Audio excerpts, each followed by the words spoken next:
All right, so wanted to get some thoughts out about the Golden State Warriors and their red hot start to the season. As things stand, they are the number one seed in the Western Conference, something that I just simply did not think was going to happen. Like, if you look at this team and how things were going for them coming into this season, relatively speaking to their more successful years, there was a certain level of turmoil, right? Like, not extreme turmoil to where everything was down in the dumps for them, but there were a lot of massive question marks. For one, you were exiting the Splash Brothers era. Losing a guy like Klay Thompson is extremely significant. He is one of the best players in this franchise's history. Steph Curry and Klay Thompson are simply the greatest basketball backcourt ever. He is a top five, top three shooter of all time. Losing him, losing somebody who was so integrated within this culture and was a part of this culture, was a massive part of this Golden State Warriors culture and identity. Losing somebody like that presents a massive blow to your team and morale. And obviously the basketball stuff. And I know he wasn't playing at the level that he was playing at in his prime over the last couple of seasons, but still losing a guy like Klay Thompson, it is a massive blow. And even thinking about the Jonathan Kuminga thing and some of the issues that were going on with him in the front office. They did not reach an agreement as far as his extension goes. He had one number in mind as far as his value from a contractual standpoint, and the Warriors had something else in mind. And on top of that, them moving him to the bench. So there were a lot of reasons for Golden State Warriors fans to be a bit worried. I thought on paper, basketball-wise, this team was built to be pretty good, but I thought some of the other things that were going on as far as the Klay Thompson stuff and the Kuminga stuff was going to be a bit of a hindrance. But to see them rally like this and play at this high of a level, they're back to being an elite two-way team. It's not a thing where they're great defensively and they're okay offensively. They're elite at both of these things. We haven't seen them be elite on both ends of the floor since winning that title in 2022. They're back to being an elite two-way squad that can really get it done on both ends. One thing that is so impressive is the depth, right? You're talking about Curry. You're talking about Lindy Waters. I'm just going to name off all of the guys they're putting in the game. Buddy Hield, Draymond Green, Trace Jackson Davis.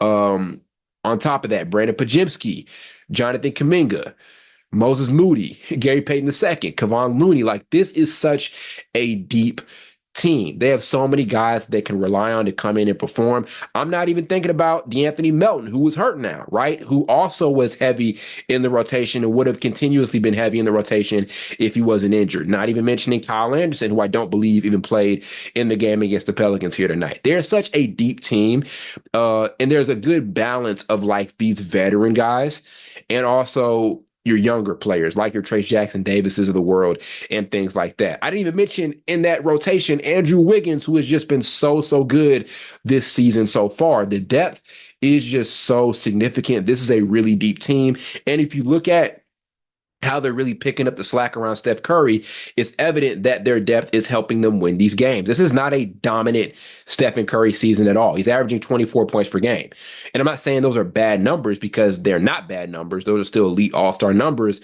And at the end of the day, Steph Curry is going to end up being All-NBA this season. He's going to end up being an all-star this season per usual. But these aren't dominant Steph Curry numbers, and they are still the number one seed in the Western Conference. That speaks to how great they are when it comes to winning by committee. And they're getting such great individual performers from those role players and those all-star guys. Buddy Hield has been so good, so efficient. Look at his three-point efficiency. It is off the charts. I think right now he's sitting around like 45% from three, which is unheard of, especially with the person who takes as high of a volume of three-point shots like him. Draymond Green is back to being a pretty good shooter. I think right now he's floating around 42% from downtown. Andrew Wiggins, who I really want to talk about here, has been great. He has returned to that Andrew Wiggins level that we saw back in 2022 when he was an all-star. And I think Andrew Wiggins' career is very interesting, and it kind of changed the way that we should evaluate what success looks like for a number one overall pick. Yes, he was a number one overall pick, and a lot of times number one overall pick means franchise player. And he never got there, right? There were years where it looked like he was going to get there in Minnesota, but it never really truly came together. But here in Golden State, he's found this good niche role. Not a superstar level guy, not a franchise guy, not a cornerstone piece where I'm going to invest in building a core around you. Like, that's not the type of player that he is, but he has found a really, really good role. Still an all-star level performer, a super high level role player type of guy. Swiss Army knife, can defend at a high level, and he's gotten better defensively since getting here in Golden State. Really efficient offensively, and you can do so many different things with him. You can put him off the ball. You can ask him to create all of those things. He has found a perfect role for himself, and it contributed to winning. He won a title in 2022 as an all-star and as a significant part of this roster. So he never became that franchise guy, that number one option night in and night out sort of player that he was projected to be, but he still found an amazing role for himself on a contending team. And again, that changes how we perceive and look at what success should be for a number one overall pick. It's not always going to end up being franchise level guy, right? And we shouldn't look at a player as a bust if they don't get to that level as a number one overall pick. But he found this role for himself. He's really reliable for this team, and it is so evident this season. He has been great over this last couple stretches of games. I think this is the best stretch of basketball scoring wise, offensively, since that 2022 season where Golden State won that title. So just amazing stuff once again from Andrew Wiggins. And like I said, the depth of this group is amazing. Really cool seeing them rally around Steph Curry and Draymond Green after the exit of Klay Thompson. And as I said, that's just a massive blow to your team and to your fan base and to the franchise as a whole, losing a guy like him. And I did think they were at a point where it was time to move away from it, right? Like, it just didn't feel like it was a fit anymore. But to see them recover like this, it has really been awesome. And I said this before on a million videos, but I really want to hammer down on this again. Something that's so interesting about Stephen Curry is how much success he's found with different supporting casts. That's something that Jordan had. That's something that LeBron had. That's even something that Kobe had to a certain extent. And a lot of other really good NBA superstar level players over the course of NBA history had this ability to stay successful in different situations. Curry played in the pre-Kevin Durant era and won a ring in that era. He played during the Durant era and won a ring in that era, and also played in the post-Kevin Durant era and won a ring in that era. And I'm not saying it's going to happen this particular season, but if that happens again, and this is a major if because it is way too early in the season, even start thinking about them winning a championship, it's possible. But if that ends up becoming a thing, we can see Steph Curry win four different, or I think if he wins one this season, he'd be at five different championships in four different eras, right? Like, think about that. If that happens, like I said, it's a massive if.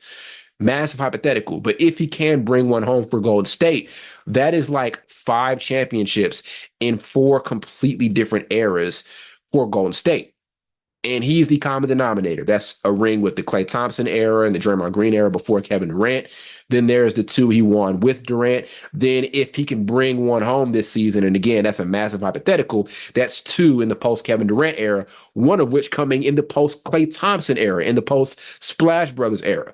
So even if that doesn't happen, I still think Curry's had this really interesting thing in his career where he has shown this ability to win and find success with a revolving door of supporting castmates. And it really counteracts that point that he's not this great leader. He's not as clutch as people say he is or whatever. Like, any negative narrative about Stephen Curry to me should be battled with the fact that he has won and found success with many different supporting castmates over the years. Really, really impressive stuff. And again, it's really neat seeing this thing continue to work here for this squad.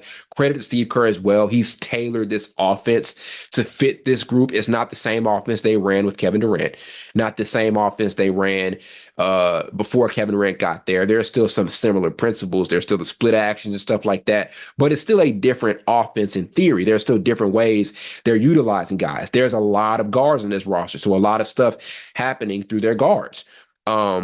a really guard heavy squad in the actions. We're seeing that with what Steve Kerr's running for this team. So amazing stuff here for Golden State to get the season started. Great play and production from role players and bench guys, specifically guys like Andrew Wiggins, who I think if Golden State can maintain this number one spot in the West, we'd have to have another conversation about potentially putting him in the All-Star game again. Similar to 2022, where Golden State was so good, you had to send multiple guys to the game. If we look at Wiggins and what he's been able to do this season, 16 points on very efficient shooting splits. I think right now he is around 47% from the floor, and he is shooting it at 39% from three. So that's a legitimate conversation to have if the Warriors can stay where they're at right now. But taking that part of the conversation away, the all-star stuff and all of that, very impressive seeing how this team has rallied around each other and has found success despite taking a lot of blows as a franchise with the Klay Thompson stuff and the lingering Jonathan Kuminga stuff. Great professionalism, great coaching, and just still shows how strong that culture is, even with guys moving in and out of the roster over the years. So great stuff here for Golden State. Going to be interesting seeing how things round out for them the rest of the season. But I love where this team is at. It's good to see the Warriors being really, really good again after a lot of people thought that their years of success were over with. So good stuff here for Golden State, and we'll see if they're able to stay consistent moving over these next couple of months.